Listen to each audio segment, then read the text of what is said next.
Selamat pagi, senang sekali saya Rosmi Rahma kembali menjumpai Anda dalam program Redaksi 33. Kami akan menyajikan informasi penting untuk Anda dan berikut di antaranya. Kita awali Redaksi 33 edisi kali ini, tim Basarnas Kaltim yang ditugaskan membantu korban gempa bumi di Mamuju, Sulawesi Barat langsung bekerja. Setibanya di lokasi kejadian, tim berusaha mencari korban di antara reruntuhan gedung. Namun sampai Sabtu siang belum ada ditemukan adanya korban. Gempa di Sulawesi terjadi 2 kali pada hari Kamis dan Jumat dini hari, memporak-porandakan daerah itu. Ratusan gedung ambruk, termasuk kantor Gubernur Sulbar yang rusak. Data sementara menyebutkan korban meninggal dunia sebanyak 45 orang dengan ratusan orang terluka. Diduga masih ada korban yang terjebak di dalam reruntuhan, membuat tim Basarnas dari Kaltim yang sudah berada di sana terjun ke lokasi reruntuhan bangunan. Kami laporkan pada pukul 11.31 waktu Indonesia Tengah di sekitar wilayah toko Family Mart di Jalan Abdul Wahab Asis ya. Saat ini kami berada dengan tim gabungan dari Basarnas, kemudian dari Damkar, kemudian dari TNI AD, Paskas dan juga dari masyarakat. Ini kita posisinya ada bangunan belakang saya, ada 3 bangunan yang rubuh. Tepatnya di bagian tengah itu ada diduga dari keluarga korban ada 2 korban jenis kelamin wanita. Namun tadi sejak pukul 8 pagi dilakukan pencarian masih nihil. Sekarang kita mengerahkan alat berat untuk membersihkan area hingga memastikan korban selamat. Pencarian akan dilaksanakan hingga proses ini selesai dan pastikan korban tidak ada ataupun korban telah dievakuasi. Sekian informasi kami. Tugas pertama tim Basarnas dari Kaltim menurunkan 15 personel rescue mencari korban di sebuah rumah yang hancur tertimpa 2 gedung bangunan di kiri dan kanannya. Petugas harus berhati-hati memasuki gedung yang sudah porak-poranda karena getaran baru bisa saja menjadi ancaman bagi tim rescue yang sedang mencari korban. Sampai Sabtu siang belum ada ditemukan korban. Namun anggota tim mengaku mencium ada bau busuk dan sedang berusaha mencari sumbernya. Lantai 2 dapur kondisi nihil, belum ditemukan Bu Subaidah dapurnya. Dan di atas lantai 3 kosong. Kemungkinan di bawah sini ada kamar yang dicurigai ada 2 orang.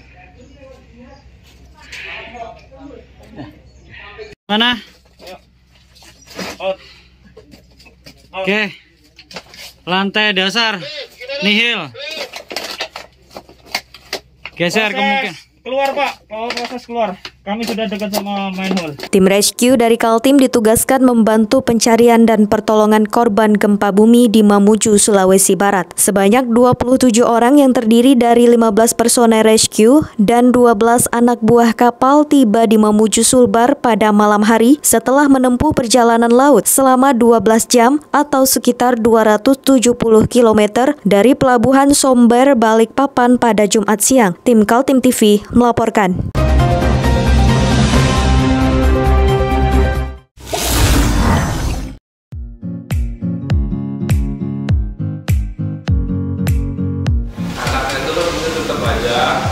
Cara mudah beriklan digital di Kaltim TV.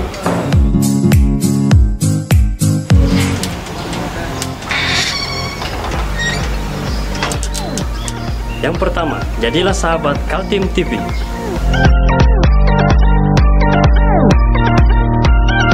Dengan Rp1.000.000, para sahabat mendapat 20 kali tayang di slot berita kamu.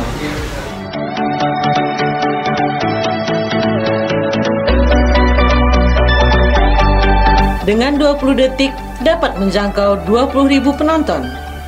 Anda beruntung karena mendapat kesempatan perdana dari kami. Ayo jadilah sahabat Kaltim TV.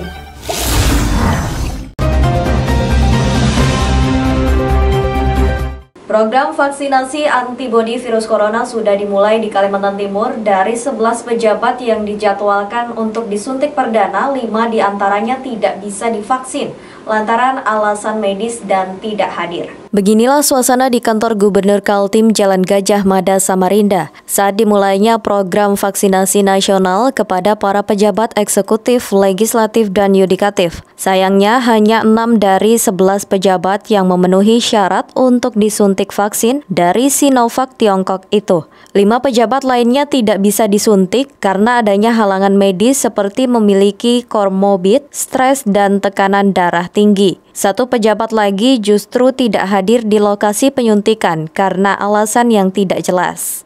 Sekretaris Daerah Provinsi Kaltim Muhammad Sabani, Pangdam 6 Maijen Heri Wiranto, dan Wakajati Bambang Bahtiar termasuk yang awalnya tidak bisa ikut divaksin. Namun setelah beristirahat sejenak dan rileks, akhirnya ketiganya dinyatakan boleh divaksin. Menjadi perhatian bahwa tidak ada hal-hal yang perlu ditakutkan. Apakah karena ngelihat teman-teman yang divaksin tadi tegang seperti itu, jadi mencoba? Itu salah satu hal supaya teman-teman bisa rileks sedikit ya. Saya pun juga sendiri agak stres tadi ya. Awalnya tenang, ketika dipanggil ke depan melihat teman-teman media semuanya, kok jantung saya kok berdebar-debar. Ya, ada sesuatu yang nggak benar ini kan ya. Sempat grogi, tapi akhirnya ini sekaligus menjawab pertanyaan tadi itu. Saya minta izin kepada petugas, tolong saya kasih waktu saya untuk tenangkan diri dulu. Jadi caranya menenangkan diri itu, tarik nafas dalam, hembuskan lewat mulut, tarik nafas dalam lewat hidung, hembuskan lewat 3 kali aja sudah. Berapa orang tadi yang kena pending, Dok? 6 orang rasanya ya. 6 orang. Dok, kalau selain itu dok, ada makanan khusus kan dok yang dimakan mungkin sebelum ini? Tidak ada. Yang penting istirahat. Yang penting istirahat 8 jam per hari ya. Itu yang paling penting. Tapi tadi semuanya tuh pending aja dok, ya, bukan gagal. Bukan gagal, pendingnya dalam pengertian pending karena tensinya di atas 140. Syaratnya kan tekanan darah itu 140 yang boleh menerima Batas vaksin. minimalnya berapa dok? Kalau darah rendah, kalau rendah? Kalau normal tekanan darah itu kan 120/80. Ya.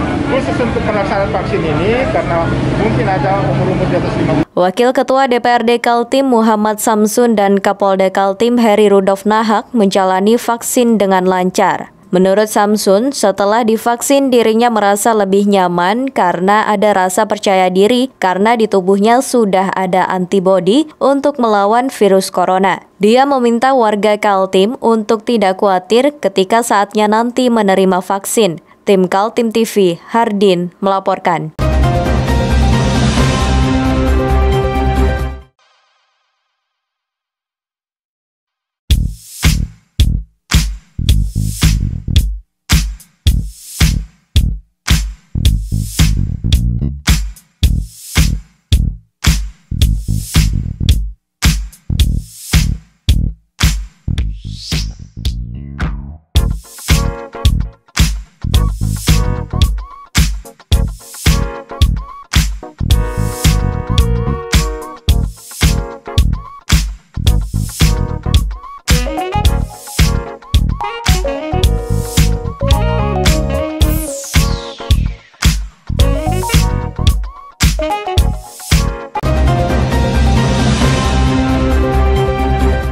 Menjadi orang pertama divaksin antivirus corona di Kalimantan Timur, Muhammad Samsun mengaku merasa lega dan lebih percaya diri. Politisi PDI Perjuangan yang kini menjadi Wakil Ketua DPRD Kaltim itu membeberkan jaminan vaksin yang disuntik untuk pejabat dan vaksin untuk rakyat sama. Karena memang di Indonesia baru punya 1 vaksin dari Sinovac. Muhammad Samsun tampil menjadi orang pertama divaksin dalam program pemerintah untuk Provinsi Kalimantan Timur. Ada 11 orang pejabat yang dijadwal untuk divaksin perdana pada hari Kamis 14 Januari itu. Namun hanya 6 orang yang memenuhi syarat kesehatan. Sedangkan 5 pejabat lainnya gagal karena alasan persyaratan medis dan 1 tidak hadir. Kebanggaan yang luar biasa mendapatkan kesempatan pertama di Kalimantan Timur untuk divaksin. Mudah-mudahan ini bisa memberikan contoh kepada masyarakat bahwa Wakil Ketua DPR pun juga divaksin dengan vaksin yang sama dan dengan keyakinan vaksin ini tidak membahayakan dan juga sudah jelas kehalalannya. Kepada wartawan Kaltim TV, Muhammad Samsun berbagi pengalamannya usai mendapat vaksin. Dia mengatakan merasa lega bahkan lebih percaya diri karena sudah ada vaksin virus corona di dalam tubuhnya. Samsun meminta masyarakat percaya apa yang dilakukan pemerintah yang sedang berjuang melawan virus corona. Ya, alhamdulillah tadi kita sudah divaksin untuk yang pertama kali di Kalimantan Timur. Ini bukan, kalaupun kami divaksin di awal, ini bukan karena skala prioritas, tapi harapannya agar kita tokoh-tokoh masyarakat yang divaksin di awal ini bisa memberikan contoh kepada masyarakat yang lain yang masih ragu tentang keamanan dan kehalalan vaksin tersebut. Jadi kami sudah melakukan dan alhamdulillah setelah lebih dari 3 jam kita divaksin pun tidak ada reaksi apapun yang mengakibatkan hal yang negatif.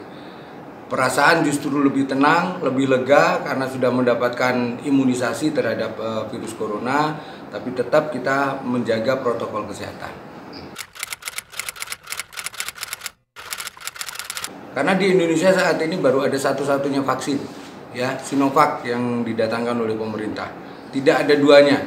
Jadi apa yang divaksinkan kepada Presiden, kepada Wakil Ketua DPR, bahkan kepada rakyat nantinya, itu sama. Dosisnya, jenis vaksinnya, dan sebagainya itu sama. Jadi tidak usah khawatir kemudian masyarakat akan diberikan vaksin yang murahan, enggak. Karena sampai hari ini kita baru satu-satunya jenis dan tipe vaksin yang masuk ke Indonesia, yaitu Sinovac.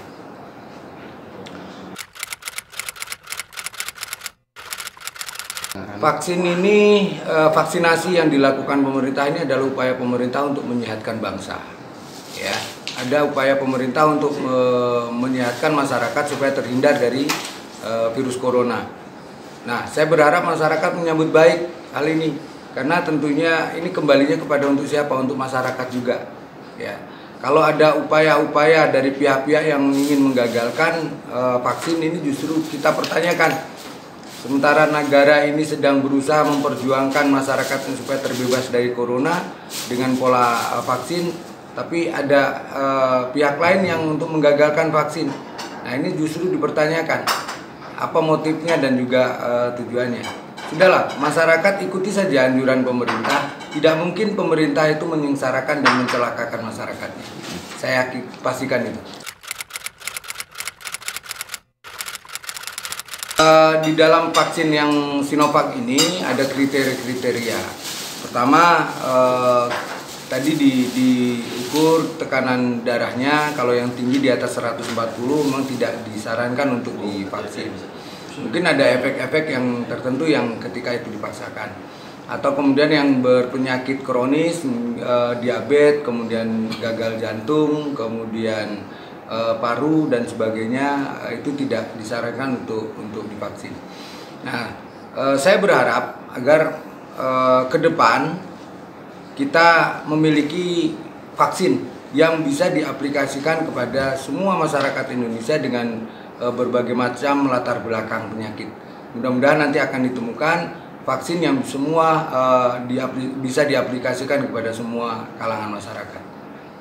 Program vaksinasi di Kalimantan Timur mulai dilaksanakan setelah menerima 25.520 dosis vaksin, dimulai dari para pejabat yang memenuhi syarat kesehatan dan selanjutnya tenaga kesehatan yang berhubungan langsung dengan pasien COVID-19 di rumah sakit. Rencananya setiap tenaga kesehatan mendapat 2 dosis vaksin. Tim Kaltim TV Hardin melaporkan.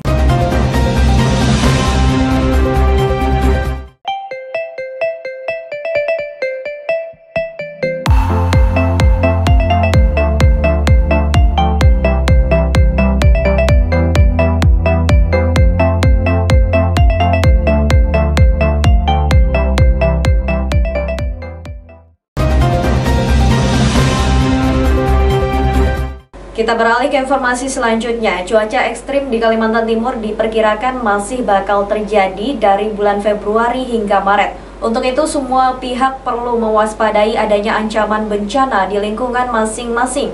Di Lojanan Kukar, unsur pimpinan kecamatan mengadakan apel siaga bencana alam. Sedia payung sebelum hujan, itulah peribahasa yang tepat untuk saat sekarang di Kalimantan Timur. Maklum saja, berdasarkan peringatan dini BMKG, wilayah-wilayah di provinsi ini termasuk rawan mengalami hujan lebat disertai angin kencang dan petir. sudah banyak terjadi di kawasan yang mengalami longsor dan mengancam keselamatan. Termasuk longsor yang terjadi di kilometer 6 Lojanan. Bencana itu mengakibatkan jalan arteri terbelah sehingga kondisinya semakin mengkhawatirkan. Tidak ada korban jiwa namun diperkirakan memerlukan upaya perbaikan jalan yang besar. Untuk mengantisipasi bencana susulan, pimpinan kecamatan terdiri dari Camat Lojanan Muhaji dan Ramil Kaptel Slamet Widodo dan Kapolsek AKP Yasir menggelar apel siaga bencana. Hadir berbagai komponen masyarakat dan stakeholder mewakili desa-desa yang ada di sana. Baik, hari ini kita melaksanakan apel siaga bencana dalam rangka kita mengantisipasi hal-hal yang bisa saja terjadi di wilayah kita karena memang daerah kita termasuk daerah yang rawan bencana. Mulai dari banjir, tanah longsor maupun kebakaran, dan yang paling melelahkan kita semua, terutama Pak Kapolsek dan Pak Danramil beserta jajaran itu berkaitan dengan penanganan COVID-19 yang sampai saat ini kita belum tahu sampai kapan itu berakhir. Camat Muhaji mengaku di daerahnya sering mengalami banjir, kebakaran, dan tanah longsor. Khusus untuk tanah longsor di kilometer 6, Camat mengakui sudah ditanganinya dengan baik bersama segenap stakeholder. Tak hanya melibatkan Pemkab Kutai Kartanegara, tapi juga Pemprov Kaltim dan pemerintah pusat. Ya, berkaitan dengan bencana, kita selalu berkoordinasi dengan stakeholder terkait dalam rangka antisipasi cepat. Seperti tanah longsor yang terjadi di jalan longsor yang terjadi di kilometer 6, itu kita sudah turunkan dari dinas terkait mulai dari tingkat kabupaten, tingkat provinsi dan tingkat pusat. Bahkan hari ini di kantor gubernur juga sedang diadakan rapat dalam rangka bagaimana langkah-langkah dari balai jalan yang ada di, karena itu jalan nasional, maka itu kewenangannya ada di balai jalan yang posisinya ada di Balikpapan. Hari ini juga hadir di kantor gubernur untuk mencoba berdiskusi dalam rangka menyelesaikan persoalan ini. Kecamatan Lojanan merupakan daerah strategis karena berada di perbatasan Kabupaten Kutai Kartanegara dengan Kota Samarinda. Secara administratif, kecamatan itu memiliki 8 desa dengan jumlah penduduk lebih dari 50.000 jiwa. Tim Kaltim TV, Hardin melaporkan.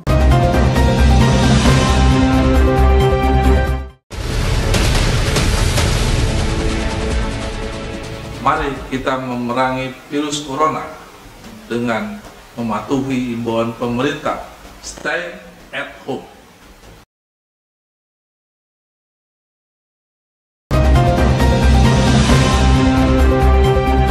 Mahasiswa Universitas Mula Warman melakukan demonstrasi menuntut uang kuliah tunggal gratis. Alasan mereka karena sudah memasuki 3 semester pandemi COVID-19 terjadi dan perkuliahan antara dosen dan mahasiswa hanya lewat online.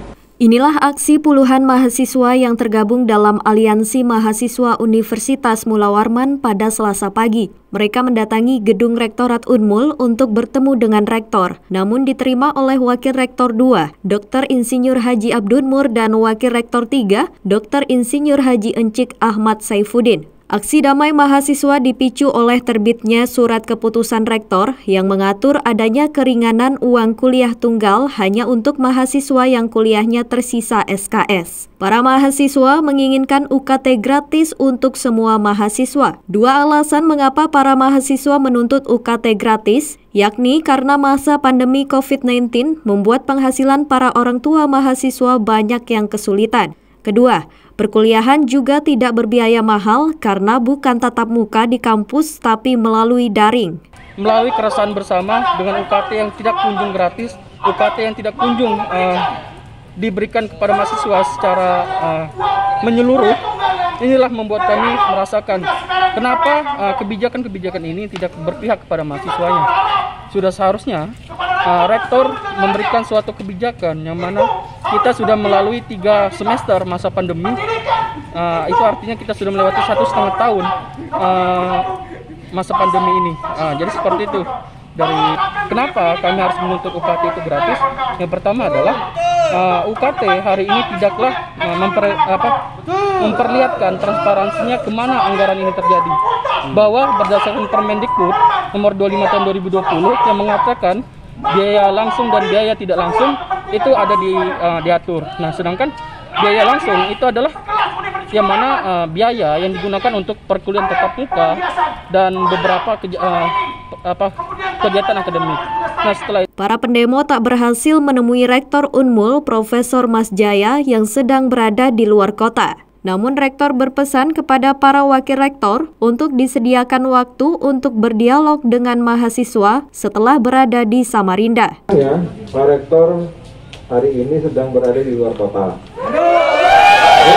Untuk menerima Anda mendengarkan orasi pada siang hari ini. Kemudian yang kedua, terkait dengan apa yang ingin Anda sampaikan kepada Pak Rektor secara langsung, saya tadi sudah laporkan kepada beliau. Ya, tentu saja beliau akan terbuka, ya, bila mana beliau ada di sini akan menerima Anda. Ambil waktu, ya, disampaikan kepada saya kapan Pak Rektor, kapan Anda akan bertemu dengan Pak Rektor, dan kami akan mengecek jadwal Pak Rektor yang siap untuk bertemu dengan Anda.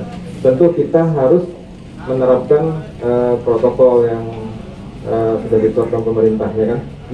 Sikap dari mahasiswa terhadap proses pendidikan di Indonesia, secara khususnya di Universitas Mula Warman terkait dengan beban uang kuliah tunggal. Jadi datang hari ini saya pikir mudah-mudahan memberikan manfaat dan berkah untuk adik-adik semua dan untuk kita semua dari Allah Subhanahu wa Ta'ala. Amin ya rabbal alamin. Perlu saya respon karena tadi sebetulnya lebih cepat lebih baik saya pikir, apalagi ini terkait tadi yang disampaikan dengan waktu pembayaran UKT yang berakhir tanggal 22. Tidak ada yang tidak mungkin kalau akhirnya dari sebuah proses komunikasi di antara adik-adik mahasiswa dan pimpinan universitas akhirnya harus mereschedule waktu pembayaran itu tersebut. Yang perlu kalian ketahui, SK Rektor ini timbul justru dari sikap dan inisiasi Pak Rektor untuk segera memberikan sebuah pedoman kebijakan UKT tahun semester genap ini.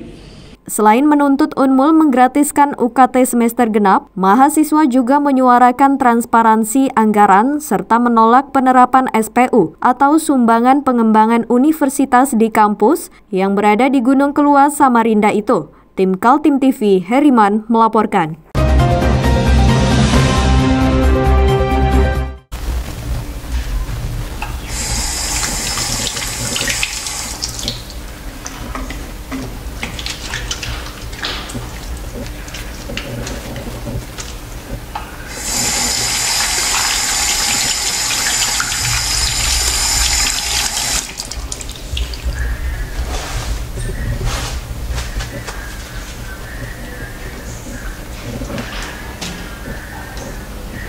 Meskipun di rumah saja, kita tetap selalu menjaga kesehatan, cuci tangan, menggunakan hand sanitizer. Ingat, mulailah dari diri sendiri.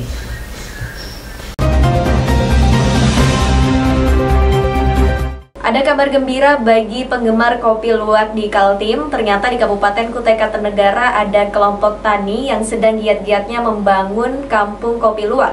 Tidak sekedar untuk memproduksi kopi dengan cita rasa yang tinggi, tapi juga menjadi destinasi wisata desa. Letak kampung kopi luwak itu di Desa Prangat Baru, tepatnya di kilometer 60 Jalan Poros Samarinda Bontang yang masih wilayah administrasi Kecamatan Marangkayu, Kabupaten Kutai Kartanegara. Warga bisa dengan mudah menjangkau lokasinya untuk sekedar mengopi atau bahkan melihat dari dekat bagaimana para petani memproduksi kopi. Di sana, selain ada tanaman kopi, para petani juga menyiapkan peternakan hewan luwak atau yang akrab disebut musang atau bahasa ilmiahnya Paradoxurus hermaphroditus. Selain beternak hewan luwak, para petani juga memelihara luwak liar yang memang disengaja untuk memakan buah kopi dan kemudian dikeluarkan kembali dalam bentuk kotoran luwak. Seperti diketahui, proses kopi luwak menjadi nikmat karena melewati proses pencernaan di dalam perut hewan luwak. Di sini saya memperkenalkan kebun kopi yang sudah ada ini sekitar kurang lebih luasnya 2 hektar ya. Dan di sini rencana kedepannya akan dijadikan tempat wisata, yaitu untuk wisata alam, untuk melihat kopi dan untuk bersepeda air. Rencananya kolam di depan itu akan dijadikan tempat untuk bersepeda air. Kira-kira berapa jumlahnya ada di kebun kopi di sini? Kebun kopi ini luasnya 2 hektar, kurang lebih 2 hektar. Ada berapa pohon yang sudah produktif? Yang kurang lebih masih sekitar 500-an ini.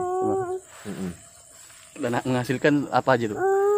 Ya sementara ini masih menghasilkan kopi luwak alami ya, yang seperti yang kita lihat tadi itu masih kopi luwak alaminya. Dan kedepannya mungkin bisa lebih banyak lagi kan, karena ini memiliki kelompok tani itu ada 30 orang yang pengembangannya ini sekitar masih kurang lebih masih 5 hektaran yang baru berkembang ini.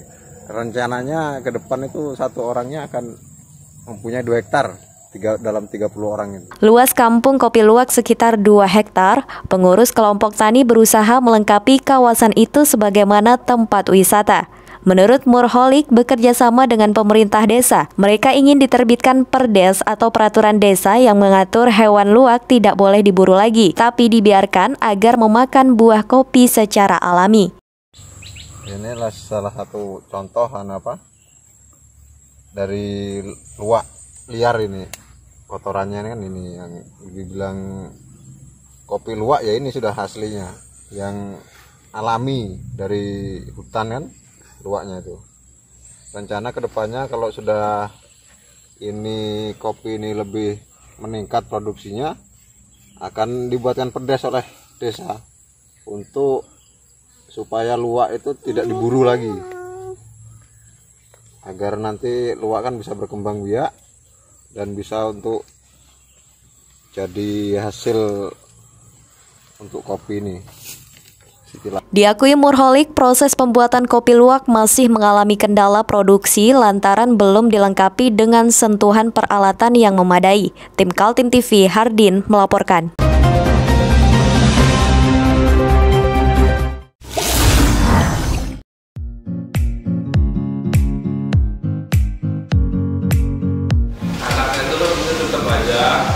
Cara mudah beriklan digital di Kaltim TV.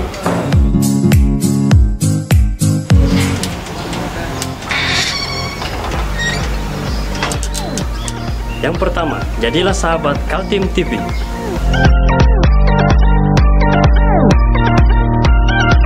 Dengan Rp1.000.000, para sahabat mendapat 20 kali tayang di slot berita kamu.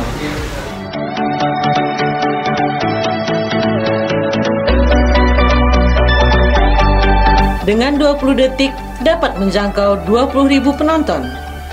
Anda beruntung karena mendapat kesempatan perdana dari kami. Ayo jadilah sahabat Kaltim TV.